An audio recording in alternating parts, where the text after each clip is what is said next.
বাংলা চলচ্চিত্রের একজন প্রতিভাবান অভিনেতা ছিলেন তিনি। তাঁর সহজ সরল ও সাবলীল অভিনয়ে মুগ্ধ ছিল গ্রাম বাংলার প্রতিটি মানুষ। একজন দক্ষ অভিনেতার পাশাপাশি তিনি ছিলেন একজন সফল পরিচালক। ৮০ ও ৯০-এর দশকে তিনি বেশ কিছু বাণিজ্য সফল বাংলা ছবি পরিচালনা করেছেন। তবে তার জীবনের যাত্রাপথটা খুব একটা মসৃণ ছিল না। অবহেলা, যন্ত্রণাকে উপেক্ষা করেই তিনি বাংলা ছবির জগতে নিজেকে প্রতিষ্ঠা করেছিলেন। তিনি অভিনেতা সুখেন দাস। লেখাপড়া শিখলে হয়তো ভালোবাসার বিনিময়ে ওই ওদেরই মতো জবাব দিতিস।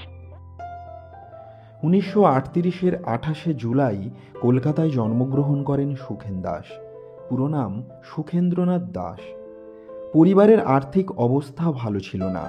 ছোটবেলায় বাবাকে হারান তিনি। এরপর রামকৃষ্ণ সোসাইটির অনাথ ভাণ্ডার নামে একটি অনাথ আশ্রমে শৈশব কাটে সুখেন দাসের। অর্থনৈতিক সমস্যা আর অনাথ আশ্রমের অত্যাচারের কারণে একদিন তিনি আশ্রম ছেড়ে পালিয়ে যান। খিদের যন্ত্রণা নিয়ে দিনের পর দিন রাস্তায় ঘুরেছেন। টাকা পয়সার অভাবে লেখাপড়াও বেশি দূর করতে পারেননি তিনি। এভাবে কিছুদিন যাওয়ার পর টালিগঞ্জে একটি ডাক্তারের চেম্বারে আশ্রয় পান সুখেন দাস। দুবেলা দুমুঠো খাওয়ার জন্য সব রকমেরই কাজ করতেন তিনি। ওখানে কাজ করতে করতেই টালিগঞ্জ স্টুডিও পাড়ায় ঘোরাফেরা করতে শুরু করেন তিনি। কখনো দারোয়ানের কাছে গলা ধাক্কা খেয়েছেন, আবার কখনো বা লুকিয়ে লুকিয়ে শুটিং দেখেছেন। একদিন তিনি পরিচালক দেবনারায়ণ গুপ্তের নজরে পড়েন। ১৯৪৯-এ দাসীপুত্র নামের একটি ছবিতে তাকে অভিনয়ের সুযোগ দেন দেবনারায়ণ গুপ্ত। ওই সময় ডাক্তারের চেম্বার ছেড়ে স্টুডিওতে থাকতে শুরু করেন তিনি। অভিনয়ের পাশাপাশি শুটিং চলাকালীন স্পট বয়েরও কাজ করেছেন। একটা সময় স্টুডিও পাড়াই হয়ে উঠেছিল সুখেন দাসের ঘরবাড়ি। এরপর একে একে পাপ পুণ্য, অভিমান, রাজনন্দিনী, দাদাবনির মতো সফল ছবিতে অভিনয়ের সুযোগ পান সুখেন দাস। ওই সময় অভিনয়ের পাশাপাশি নিজেও ছবির চিত্রনাট্য লিখতে শুরু করেন তিনি। অদম্য ইচ্ছাশক্তি আর জেদের বশেই একদিন পরিচালক হয়ে ওঠেন সুখেন দাস। শোনা যায় ওই সময় তাকে প্রচুর সাহায্য করেছিলেন মহানায়ক উত্তম কুমার। সুখেন দাসকে ব্যক্তিগতভাবে খুব স্নেহ করতেন তিনি। তবে মহানায়িকা সুচিত্রা সেনের একটি ব্যবহারে ভীষণ কষ্ট পেয়েছিলেন সুখেন দাস।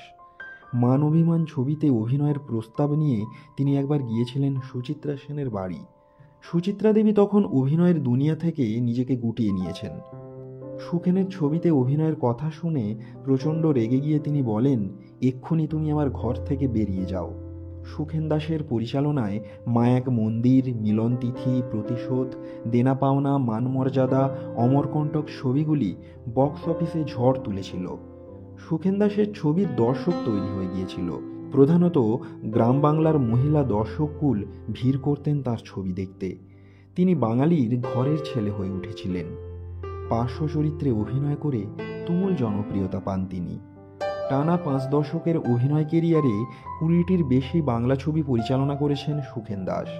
দাদা অজয় দাসের সুরে একের পর এক মন মাতানো গান যে ছবিগুলিকে সমৃদ্ধ করেছিল।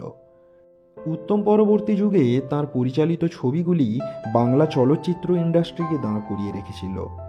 ২০০৪-এর ৪ঠা এপ্রিল পৃথিবী থেকে বিদায় নেন সুখেন দাস। ধন্যবাদ।